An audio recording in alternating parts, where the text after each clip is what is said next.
नमस्कार दोस्तों। अभी हम 2019 में जो यूपीटीईटी का अपर प्राइमरी का सोशल साइंस का जो पेपर आया था उसको हल करने का प्रयास करेंगे। 10 मिनट में 60 क्वेश्चन। तो आप हमारे साथ बने रहिए। सिर्फ आपको ऑडियो ऑन करके और इसको सुनते रहना है।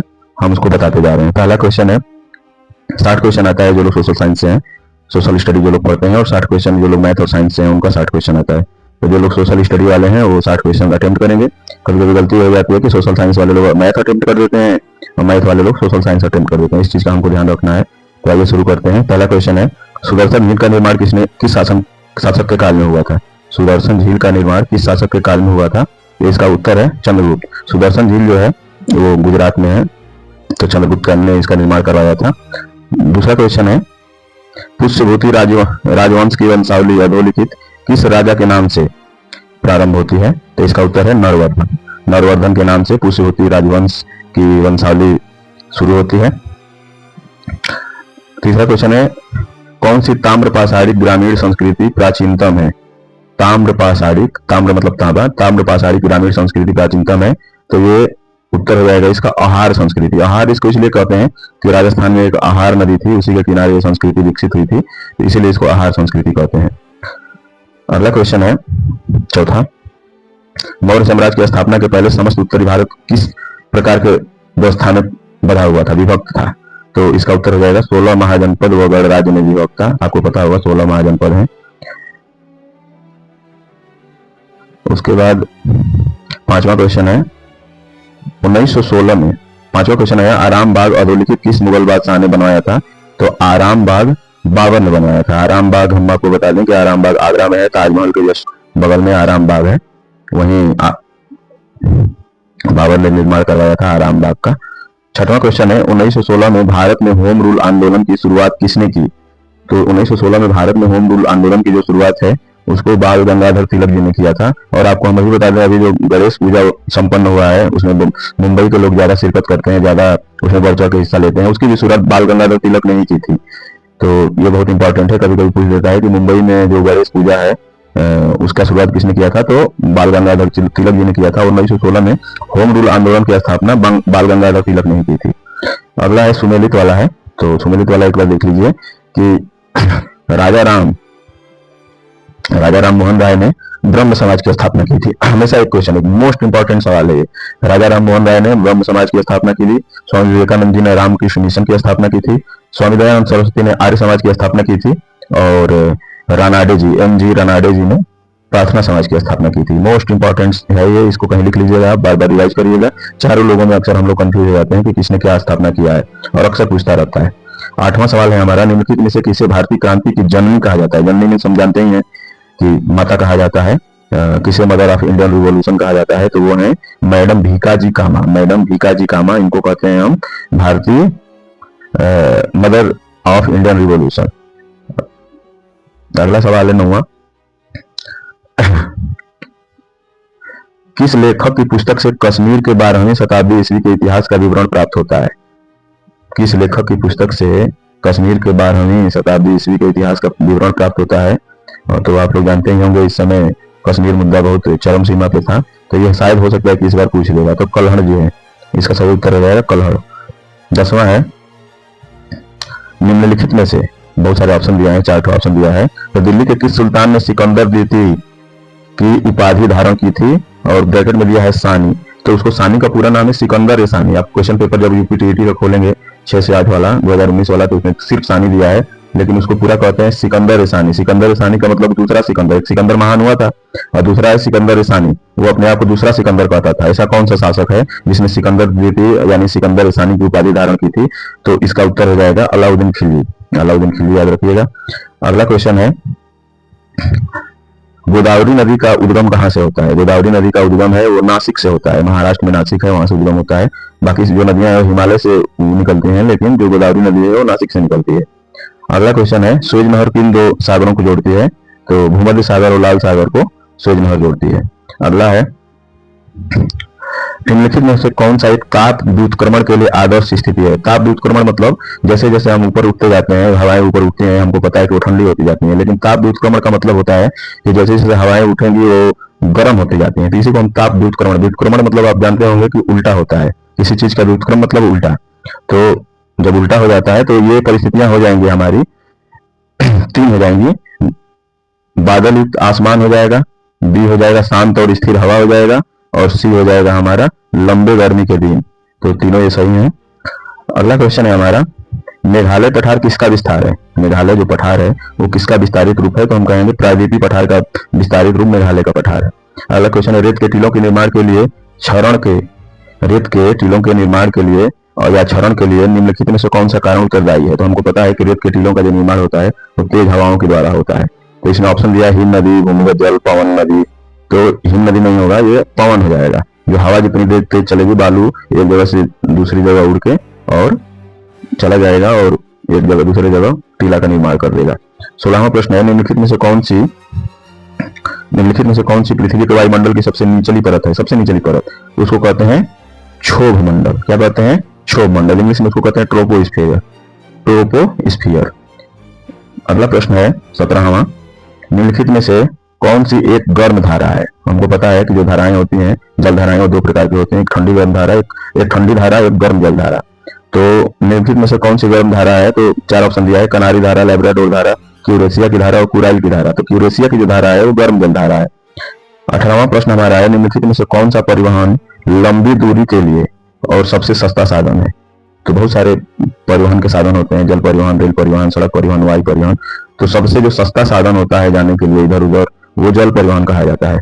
19वां प्रश्न है, निम्नलिखित में से कौन सी नदी सबसे पूर्ववर्ती नदी है? पूर्ववर्ती नदी हमारी हो जाएगी वो सतलुज हो जाएगी। सतलुज नदी को माना जाता है कि वो हिमालय का उद्गम होने के पहले, हिमालय बनने के पहले वो नदी अस्तित्व में थी। तो सतलुज नदी हो जाएगी सबसे पूर्ववर्ती नदी। अगला सवाल है 20वां सवाल, पृथ्वी के बाह्य परत को क्या कहते हैं? जो पृथ्वी का जो बाह्य परत है उसको हम क्या कहते हैं? तो ये हमारा हो जाएगा क्रस्ट। क्या कहते हैं? क्रस्ट कहते हैं, पपड़ी। जो ऊपर का जो सबसे ऊपरी परत होता है उसको कहते हैं क्रस्ट कहते हैं। अगला है हमारा 2019 में G7 शिखर सम्मेलन में भाग लेने के लिए प्रधानमंत्री नरेंद्र मोदी किस देश गए थे? तो फ्रांस में गए थे। अब 22वां प्रश्न है हमारा,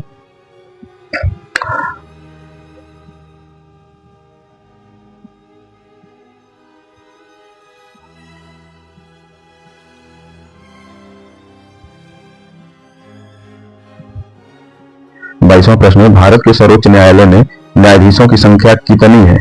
तो भारत के सर्वोच्च न्यायालय में न्यायाधीशों की संख्या इस समय 34 है। कितनी है? 34। और यदि पूछ दे कि जब शुरू हुआ था हमारा सबसे शुरू में स्टार्टिंग में 1950 के आसपास, उस समय भारत में न्यायाधीशों की संख्या कितनी है सर्वोच्च न्यायालय में? आपको पता होना चाहिए सर्वोच्च न्यायालय हमारा दिल्ली में है और उच्च न्यायालय इलाहाबाद में, प्रयागराज में है, जिसका खंडपीठ लखनऊ में है। तो इस समय 34 है और उस समय 1950 में 8 सिर्फ जज थे। अगला है 23वां सवाल है, लुक ईस्ट पॉलिसी का एक्ट ईस्ट पॉलिसी में परिवर्तन कब हुआ? तो लुक ईस्ट पॉलिसी का एक्ट ईस्ट पॉलिसी में परिवर्तन नवंबर 2014 में हुआ। प्रश्न नंबर 24 है, उत्तर प्रदेश जमींदारी उन्मूलन और भूमि सुधार अधिनियम 1950 अंतर्निहित है किस अनुसूची में? 9वीं अनुसूची में। ये 9वीं अनुसूची में है। 25वां सवाल है, संविधान सभा का संवैधानिक सलाहकार कौन था? तो डॉक्टर बी एन राव थे, संवैधानिक सलाहकार थे। 26वां प्रश्न है, भारतीय संसद की सबसे बड़ी समिति कौन सी है? तो भारतीय संसद की जो सबसे बड़ी समिति है वो प्राक्कलन समिति है। प्राक्कलन का मतलब होता है कि केंद्र सरकार जो बजट पेश करती है उसका आकलन करना, उसके बारे में पता करना, उसका अनुमान लगाना, उसी को प्राक्कलन समिति कहते हैं। आपको जानकारी होनी चाहिए। 27वां प्रश्न है, संविधान के 73वें संविधान संशोधन में निम्नलिखित में से किसको किसको शामिल किया गया था? तो ये त्रिस्तरीय पंचायत व्यवस्था है, जिला पंचायत, क्षेत्र पंचायत और ग्राम पंचायत, इसको शामिल किया गया था 73वें संविधान संशोधन में। और एक क्वेश्चन इसमें और हम ऐड कर दें, हालांकि इसमें दिया तो नहीं है लेकिन हम ऐड कर रहे हैं कि जो नगर पंचायत का गठन हुआ वो किस संविधान संशोधन के द्वारा हुआ? तो हम इसको कहेंगे कि ये 74वें संविधान संशोधन के द्वारा नगर पंचायत का गठन हुआ। 28वां प्रश्न, भारतीय संविधान के अनुसार किसे अवशिष्ट शक्तियां प्रदान की गई हैं? तो अवशिष्ट शक्तियां केंद्र को प्रदान की गई हैं। किसको प्रदान की गई हैं? केंद्र को। अवशिष्ट शक्तियां वो होती हैं जैसे हमारे देश में एक संधि सूची होती है, एक समवर्ती सूची होती है, और तीसरा जो दोनों में नहीं आता है उसको अवशिष्ट शक्तियां कहते हैं। अगला है सवाल हमारा, हमारे संविधान में मौलिक कर्तव्यों को किस वर्ष शामिल किया गया था? तो ये 1976 में हो जाएगा। 1976 में मौलिक कर्तव्यों को शामिल किया गया था। 30वां प्रश्न है, सबसे पहले पंचायती राज की स्थापना किस वर्ष की गई थी? तो 1959 में की गई थी। अब आप कमेंट सेक्शन में बताइएगा कि कहाँ की गई थी और किस गांव में सबसे पहले पंचायती राज का प्रारंभ हुआ था। कमेंट सेक्शन में आप जवाब दीजिएगा। प्रश्न नंबर 30 है, सबसे पहले पंचायती राज की स्थापना किस वर्ष की? हाँ, प्रश्न नंबर 30 तो हो ही गया 1959 में। प्रश्न नंबर 31 है, पंचम सवारी ताल में कितनी मात्राएं होती हैं? तो पंचम सवारी ताल में, ये शास्त्रीय संगीत का एक विधि है, शास्त्रीय संगीत जो गाते हैं उनके लिए, तो 15 मात्राएं होती हैं। राष्ट्रीय गीत वंदे मातरम के लेखक कौन है? या इतना आसान सवाल तो कोई आ ही नहीं सकता है, आप जरूर उत्तर दीजिएगा। यदि जो लोग टीचर हैं और टीटी की तैयारी कर रहे हैं पर प्राइमरी की प्रमोशन वगैरह के लिए, तो रोज स्कूल में लगभग राष्ट्रगान राष्ट्रगीत होता ही है, तो आप इसका उत्तर कमेंट सेक्शन में जरूर दीजिएगा। और इसे हम बता दे रहे हैं, बंकिम चंद्र चटर्जी जी हैं, बंकिम चंद्र चटर्जी। 33वां है, राग भैरव का गायन काल क्या है? तो ये प्रातः काल में राग भैरव गाया जाता है। 34वां प्रश्न है, 34वां प्रश्न लिखेंगे कि समान मृदा में कार्बन और नाइट्रोजन का अनुपात, समान मृदा में सी से कार्बन, एन से नाइट्रोजन का जो अनुपात है वो कितना होता है? तो 10:1 होता है, 10:1। 35वां, मृदा के कणों के सापेक्षिक अनुपात को क्या कहते हैं? तो ये हो जाएगा मृदा कणाकार, मृदा कणाकार, जिसको इंग्लिश में हम सॉइल टेक्सचर भी कहते हैं। क्या कहते हैं? सॉइल टेक्सचर कहते हैं। 36वां प्रश्न है हमारा, सिलाई मशीन किस कारण से चलाने में भारी लगती है? तो ये तो इसी सवाल हो गया, तेल की कमी से सफाई नहीं करने के सिलाई मशीन चलाने में भारी लगती है। 37वां प्रश्न है हमारा, वृद्धावस्था में कैल्शियम की कमी से कौन सा रोग हो जाता है? तो ये ऑस्टियोपोरोसिस रोग है, जिसमें हड्डियां दर्द करने लगती हैं, पेन होने लगता है, उसी को ऑस्टियोपोरोसिस कहते हैं, कैल्शियम की कमी से होता है। 38वां प्रश्न है, किस तत्व को रक्त का प्रोटीन हीमोग्लोबिन में प्रोटीन नामक तत्व कौन सा है? हीमोग्लोबिन में जो प्रोटीन नामक तत्व है वो कौन सा है? तो जो ग्लोबिन है, हीम प्लस ग्लोबिन दोनों तत्वों से शब्दों से मिलकर बना है हीमोग्लोबिन। तो जो ग्लोबिन है वो प्रोटीन होता है। और ये पूछ लेगा कि हीम क्या होता है? तो हीम जो है वो आयरन होता है। इसीलिए जिनके अंदर हीमोग्लोबिन की कमी होती है, डॉक्टर उनको फोलिक एसिड की गोली या फिर आयरन से संबंधित गोलियां देता है, जिनका हीमोग्लोबिन बढ़ जाए। तो हीमोग्लोबिन में जो ग्लोबिन होता है वो प्रोटीन होता है, और हीम जो होता है वो क्या होता है? वो आयरन होता है। 39वां प्रश्न है, किस जर्मन शिक्षाविद की पाठ्य योजना आजकल यूरोप और इंडिया दोनों में प्रचलित है? तो ये फ्रॉबेल महोदय हैं। कौन है? फ्रॉबेल महोदय।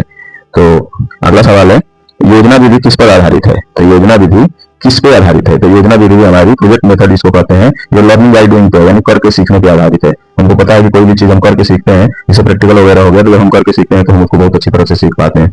अगला सवाल हमारा 41वां सवाल है, सतत विकास की व्याख्या, सतत विकास की संकल्पना यानी व्याख्या सर्वप्रथम किसने की गई है? तो ये हमारा ब्रूकलैंड कमीशन रिपोर्ट है, जो ब्रूकलैंड कमीशन रिपोर्ट उसमें की गई है। निम्नलिखित में से किसे भारत का राष्ट्रीय जलीय जीव कहा जाता है? आप बताइएगा। जो डॉल्फिन, गंगेटिक डॉल्फिन है, गंगा में जो डॉल्फिन पाई जाती है उसको राष्ट्रीय जलीय जीव कहा जाता है। किस वर्ष वन संरक्षण अधिनियम पारित किया गया था? तो ये 1980 में पारित किया गया था, आपको पता होना चाहिए। 1980 में वन संरक्षण अधिनियम पारित किया गया था। अब कह रहा है कि निम्नलिखित में से कौन सा हरित गृह प्रभाव गैस नहीं है?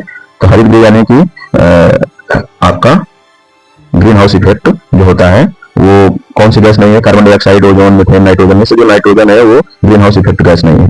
निम्नलिखित में से कौन सी मृदा संरक्षण की विधि नहीं है? तो मृदा संरक्षण की विधि है मृदा अपरदन को रोकना, जैविक खाद और फसल चक्र, ये तो है मृदा संरक्षण की विधि। लेकिन कीटनाशक का जो उपयोग कर रहे हैं हम, कीटनाशक रसायन का प्रयोग, वो मृदा संरक्षण की विधि नहीं है, वो मृदा को नुकसान पहुंचाती है, मिट्टी को। ओलंपिक खेलों का आदर्श वाक्य क्या है? ओलंपिक खेल जो होते हैं उनका आदर्श वाक्य है आल्टियस, सीटियस और फोर्टियस। आल्टियस, सीटियस, फोर्टियस। तो सीटियस का मतलब होता है कि तेज, और अल्टियस माने एल्टीट्यूड हो गया तो ऊंचा, और फोर्टियस का मतलब फोर्स माने मजबूत। तो तीनों चीजें ये ओलंपिक से संबंधित है। 137वां सवाल है हमारा, अर्जुन पुरस्कार प्राप्त नहीं किया है? तो इसमें दारा सिंह जी को अर्जुन पुरस्कार नहीं मिला है। और यदि पूछ देगा कि इसमें से किसको मिला है, तो पुलेला गोपीचंद को मिला है। पुलेला गोपीचंद ऑप्शन में दिया है, तो पुलेला गोपीचंद को 1999 में अर्जुन पुरस्कार मिला था और दारा सिंह को नहीं मिला था। अब अगला हम कहेंगे मनोरंजन कितने प्रकार के होते हैं? मनोरंजन कितने प्रकार के होते हैं? तो ये हो जाएगा 8 प्रकार के। 8 प्रकार के हमारे मनोरंजन होते हैं। अब अगला सवाल है, निम्नलिखित में से कौन सा आसन घुटनों की शक्ति के लिए होता है? तो घुटनों के लिए शक्ति के लिए जो होता है वो 139 यानी 49वां प्रश्न। 49वां प्रश्न हमारा है, वो घुटनों की शक्ति के लिए वज्रासन होता है। वज्रासन में यदि हम बैठेंगे तो हमारा खाना डाइजेस्ट होता है और बढ़िया से पच जाता है और घुटने हमारे मजबूत हो जाते हैं। प्रथम राष्ट्रीय खेल विश्वविद्यालय कहाँ खोला गया है? तो ये मणिपुर में खोला गया है। प्रथम राष्ट्रीय विश्वविद्यालय, खेल विश्वविद्यालय कहाँ खोला गया है? तो मणिपुर में खोला गया। यदि पूछ दे आपसे कि कब खोला गया, तो ये 2018 में मणिपुर में खोला गया। 141 यानी कि 51वां सवाल इसके हिसाब से होना चाहिए। अरहर दाल की संकर किस्म कौन सी है? तो अरहर दाल की जो हाइब्रिड प्रजाति है वो ICPH8 है। ICPH8 को अरहर की संकर प्रजाति कहते हैं, हाइब्रिड। 52 प्रश्न है, 52वां प्रश्न हो जाएगा हमारा, किस राज्य को सोयाबीन का राज्य कहा जाता है? सोयाबीन, तो ये मध्य प्रदेश हो जाएगा। और दाल भी हमको लग रहा है कि सबसे ज्यादा मध्य प्रदेश में ही पैदा होती है। अगला है, ग्रीन हाउस में सब्जियों को उगाने की विधि को क्या कहते हैं? तो ग्रीन हाउस में सब्जियों की को उगाने की विधि को जो होता है वो वेजिटेबल फोर्सिंग कहते हैं। फोर्सफुली जब सब्जियों को उगाते हैं, आजकल देखे होंगे आप लोग, बिना मौसम का गोभी मिल रहा है, बिना मौसम का टमाटर मिल रहा है, इसको वेजिटेबल फोर्सिंग कहेंगे। फोर्स मतलब फोर्सफुली किसी चीज को जबरदस्ती उगाना। एक होता है कि मौसम में वो चीजें होती हैं, लेकिन हम अभी मार्केट में जा रहे हैं, मंडी में जा रहे हैं, तो हमको किसी भी मौसम में किसी भी प्रकार का फल, किसी भी प्रकार की सब्जी मिल जा रही है, तो इसको हम वेजिटेबल फोर्सिंग कहते हैं। ग्रीन हाउस में सब्जियों को उगाने की जो विधि होती है उसको वेजिटेबल फोर्सिंग कहते हैं। इसको याद रखिएगा, बहुत मोस्ट इंपॉर्टेंट सवाल है। कल मृदाओं के कण घनत्व का औसत मूल्य होता है, मृदाओं के कण घनत्व का जो औसत मूल्य होता है वो हमारा हो जाता है 2.65 ग्राम प्रति सेंटीमीटर क्यूब। घनत्व हो गया तो सेंटीमीटर क्यूब हो गया। अब है हमारा 55वां सवाल, निम्नलिखित में से बाग लगाने की कौन सी विधि पहाड़ी क्षेत्रों में अपनाई जाती है? तो पहाड़ी क्षेत्रों में बाग लगाने की जो सबसे अच्छी विधि है वो है हमारा समोच्च। समोच्च यानी कि इंग्लिश में, कभी कभी हिंदी में समझ में नहीं आता तो उसकी इंग्लिश में हम देख लेते हैं, तो उसको इंग्लिश में कहते हैं कंटूर फार्मिंग। कंटूर फार्मिंग में होता है कि जब आप पहाड़ी क्षेत्रों में घूमने जाएंगे तो देखेंगे उसमें सीढ़ीदार खेती बनी रहती है, सीढ़ी के जैसा, उसको कंटूर फार्मिंग कहते हैं। अब हमारा 56वां क्वेश्चन है, संतुलित आहार में सुरक्षात्मक पोषक तत्व कौन सा है? तो संतुलित आहार में सुरक्षात्मक पोषक तत्व विटामिन और खनिज लवण, जिस पोषक तत्व जिस आहार में रहेंगे उसको हम संतुलित आहार कहेंगे। जो विटामिन होते हैं हमको रोगों से बचाते हैं, खनिज जो होता है हमारे शरीर को स्वस्थ रखता है। निम्नलिखित विधियों में से भोजन पकाने की सर्वोत्तम विधि कौन सी है? तो जाहिर सी बात है, भुनना, तलना, सेकना, उबालना। जाहिर सी बात है कि थोड़ा बहुत कह रहेंगे तो हम बता देंगे कि उबालना जो है, किसी भी चीज को जब हम बॉइल करके खाते हैं, उबाल के खाते हैं, तो हमको बहुत अच्छी मात्रा में उसमें विटामिन मिनरल्स वगैरह मिलते हैं। ट्रिप्सिन एंजाइम किस क्रिया में सहायक होता है? तो जो हमारा ट्रिप्सिन एंजाइम है वो प्रोटीन का पाचन जो होता है ना, प्रोटीन का पाचन उसमें सहायक होता है। तो प्रोटीन के पाचन में हमारा ट्रिप्सिन नामक एंजाइम सहायक होता है। चेचक के विषाणु का नाम क्या है? जो चेचक होता है उसके विषाणु का नाम हमारा हो जाएगा वेरियोला वायरस। वेरियोला वायरस जो होता है हमारा वो चेचक के विषाणु का नाम है। सेफर विधि का प्रयोग किसमें किया जाता है? तो सेफर विधि का प्रयोग आप जान जाइए कि रोगी, जब कोई भी रोगी पानी में डूब जाता है तो उसको हम सेफर विधि के द्वारा उसका रिकवरी करते हैं। सेफर विधि में यही होता है कि जो जैसे पानी में डूब रहा है आदमी और पानी पी लिया है तो उसको पेट के बल हम लिटा देते हैं और उसके पीठ पे दबाते हैं। जब फेफड़े के नीचे पीठ पे दबाएंगे तो पानी बाहर फेंकेगा। आजकल क्या करते हैं कि पेट के बल लेटा के पेट पे दबाते हैं, CPR देते हैं। पहले वो सेफर विधि होता था, उसमें पीठ पे दबाने को उसके पेट में से पानी निकाल देना सेफर विधि कहलाता है। सेफर मतलब उसको सेफ रख लेना, उसके शरीर में ऑक्सीजन की पर्याप्त मात्रा जाने लगे, उसको सेफर विधि कहेंगे। इस तरह से हमारा हो गया ये 60 क्वेश्चन हो गए। ठीक है, तो आप लोग इसको थोड़ा सा देखिएगा, और अभी थोड़ा सा रिकॉर्ड करने में कभी कभी भाषा गड़बड़ हो जा रही है, उसके लिए आप लोग क्षमा करिएगा। देखते रहिए आप लोग और इसको करते रहिए। सिर्फ आप ईयरफोन में लगा के इसको प्ले करके और देखते रहिए। कहीं भी जाइए आप लगा लीजिए, आपका रिवीजन होता रहेगा। आपको बहुत बहुत शुभकामनाएं। जय हिंद, जय भारत।